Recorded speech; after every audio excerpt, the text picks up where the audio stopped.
Now, magnesium is Mr. Law and Order himself, keeping the peace in the muscles of the body. He's basically like the sheriff, holding everything down. Hyper meaning high, manganese meaning magnesium, and emia in the blood. So magnesium more than 2.1 in the blood. Magnesium's main function in the body is to maintain law and order in the muscles, basically acting like a sheriff, by calming them down and keeping the peace, mainly in the uterus and the heart, to be honest. Now, main causes that keep high magnesium in the body and not in the body. We use our acronym DARK, like Batman the Dark Knight, who keeps law and order.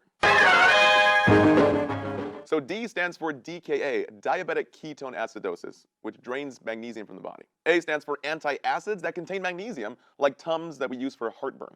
Now R is for renal failure, when the kidneys cannot excrete this magnesium from the body. K stands for K excess, known as hyperkalemia, high potassium, due to Addison's disease that may cause a magnesium increase as well.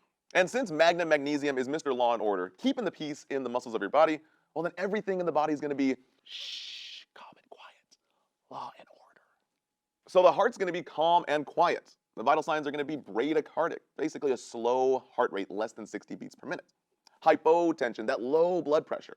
The EKG will be calm and quiet, so prolonged PR intervals and widened QRS complexes. Basically, the heart's cramping up from all that pressure. There'll be presence of a heart block. The heart is so calm that it blocks itself. The lungs are calm and quiet, so you'll have depressed respirations, very low and shallow. GI will be calm and quiet, so hypoactive bowel sounds, that slow bowel movement. Neurologically in your brain, calm and quiet. So drowsiness and lethargy that progresses into a coma.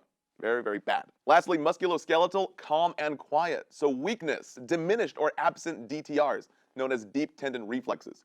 Huge NCLEX tip right there. Okay, now that we know what's wrong in the body, what are we going to do about it as nurses? Here are some nursing interventions for high magnesium. And it's honestly a simple fix. We're going to take out the magnesium.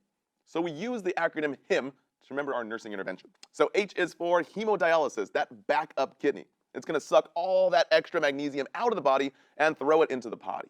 I is for IV calcium gluconate to help decrease that muscle tension and irritability. So guys, just remember that with high magnesium, the muscles tense up from all that pressure. And when you push that calcium back into the cells, the muscles kind of loosen up and relax. So remember, calcium gluconate glues the muscles down for less tense and less twitchy muscles. Lastly, M is for monitor for labs and those increased DTRs, those deep tendon reflexes that are really excited. And diet, we're going to teach our patients to avoid our acronym CAMP on bananas that have high magnesium. So no CAMP on bananas, no chocolate or cauliflower vegetables, no avocado, no milk, no pork or peas and peanut butter, no oranges or nuts, and especially no bananas, so don't go bananas. All right, guys, that wraps it up for high magnesium. All right, guys, that wraps up our lesson here. We'll see you in the next video.